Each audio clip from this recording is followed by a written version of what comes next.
तो hello everyone and welcome back to my YouTube channel Jeet education class YouTube channel स्वागत। तो plan देखने तुम नहीं आसी होमवर्क ओके। तो खरादिन छुट्टी जो प्लान दिखाई क्वेश्चन तार आम रियल क्वेश्चन देखा। तो जो चैनल नुआ कर चैनल छोटे सब्सक्राइब करते पाखे बेला ऑल पेज रखिए जहाँ वीडियो अपन नोटिफिकेशन पहुँच। तो चलो बेस्ट क्लास स्टार्ट करवा। तो षष्ठ लेख भाषा फास्ट विषय सब विषय डिस्कसन कर डोंट वरी प्लान। तो प्रथम क्वेश्चन तुमको भल लगुवा जेकोसी ऋतु विषय दुईटी सरी 10टी धारी रेख वर्षा ऋतु पली दृश्यर एक नाम चित्र अंकन कर रंग दियो। 2 नंबर देख गुरुकुल शिक्षा विषय निज मनरू एक अंश लेख। 3 नंबर तुम्हें अंचल जेकोसी लोकगीत संग्रह कर रेख। 4 देख यही अक्षर गुड़िक नहीं शब्द तैयारी कर। 5 देख तुमको भल लगुवा गपटे पढ़े से तुम्हें कौन शिखिल लेख तो यहाँ कर। तो एक कहीदे ये गोटे आम ओनली क्वेश्चन डिस्कसन कर जो पिला आंसर दरकार सब टेंशन नहीं पार्ट 2 वीडियो पलि आसो ना पिला आमर जीट ट्यूटोरियल सेकेंड चैनल जीट ट्यूटोरियल अच्छी डिस्क्रिप्शन लिंक अच्छी से प्लान जाकि सब्सक्राइब कर क्वेश्चन आंसर पाइज ओके। तो आम गोटे गेमिंग चैनल जहाँ हूँ जीट एफएफ तो से चैनल को सब्सक्राइब कर डिस्क्रिप्शन लिंक अच्छी ओके। तो गेमिंग चैनल अच्छी जाए प्लीज जाए सब्सक्राइब कर दिंतु। तो नेक्स्ट इंग्लिश क्वेश्चन अच्छी इंग्लिश क्वेश्चन प्लान अच्छे देखी नि प्लान ओके। सब स्क्रीनशॉट नहीं जाए 100% प्लान रियल क्वेश्चन अच्छी। तो निश्चय गणित को जावा। तो गणित देखी निम्नोक्त अंक को नहीं यहाँ कर 3 अंक विशिष्ट 3टी लिखी संख्या लिखी तार विस्तरित रूपलेख। देखो 4 अंक विशिष्ट 3टी संख्या नहीं तार विस्तृत रूपलेख। से 5 अंक विशिष्ट 3टी संख्या नहीं तार विस्तरित रूप लिख। तो 2 देखी 2 0 4 7 9 8 1 अंक गुड़ व्यवहार कर 6 अंक विशिष्ट एक बृहत्तम क्षुद्रतम संख्या लिख।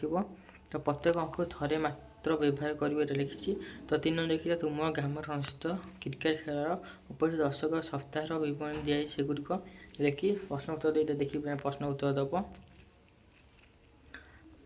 तो जमी देख क्यों दिन सब अधिक और क्यों दिन सब कम दर्शक उपस्थित थे। 5 नंबर गुरुवार दिन केते दर्शक उपस्थित थे। 6 नंबर शनिवार और रविवार मध्य क्यों दुईटी सबुठ अधिक दर्शक उपस्थित थे और केते अधिक थे। 7 नंबर कहले मोट 7 दिन समुदाय दर्शक संख्या स्थिर कर। तो नेक्स्ट क्वेश्चन जो प्लान 8 नंबर सूचना अनुसार प्रत्येक घरे अतिकम 4 संख्या लिख तो यहाँ कर प्लान। तो 9 न देखी काठी व्यवहार कर 10टी रोमान संख्या और विभिन्न त्रिभुज बामान आधार वर्गुटीर मॉडल प्रस्तुत कर। तो नेक्स्ट क्वेश्चन देख तुम आखपाख देखुए 4टी सरलरेखा 3टी समतल और 3टी बकत उदाहरण लिख। तो नेक्स्ट कह सामाजिक विज्ञान कौन अच्छे देखा। तो पिला देख नेक्स्ट नंबर है सामाजिक विज्ञान।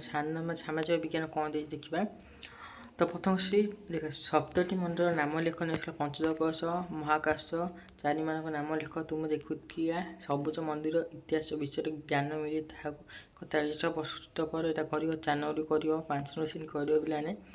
तो 6 नंबर देख तुम अंचल और पाखापाखि ऐतिहासिक स्थान गुड़िक नाम लिख। ए छवि संग्रह कर खाता गोला सरी अगाओ। तो 7 नंबर कही रिविजन कर 8 नंबर देखिए कर 9 नंबर प्लान देखिए कर तुम घर गोटे सप्ताह तैयारी होता खाद्य 40टा तालिका प्रस्तुत कर ताहार खाद्य श्रेणी में अंतर्गत दर्शाओ। तो यहाँ प्लान देखिए यहाँ कर प्लान देखिए।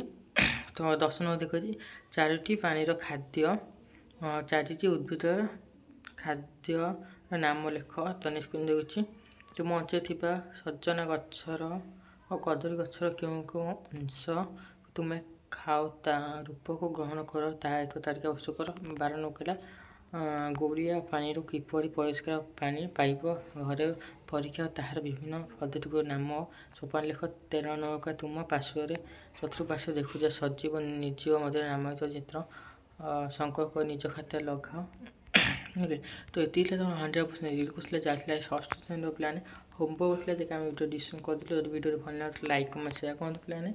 तो ये वीडियो जो वीडियो भल लगे तो आम जी ट्यूटोरियल चैनल सब्सक्राइब कर प्लान आंसर कि अपलोड कर दिए पार्ट 2 वीडियो ना आम ये चैनल सब्सक्राइब कर ये चैनल पार्ट 2 वीडियो अपलोड हो आम चैनल अच्छी गेमिंग चैनल जहाँ जी एफ तो जहाँ सब्सक्राइब कर लिंक अच्छी ओके। तो वीडियो को ये रखा तो सब थैंक यू फॉर वाच।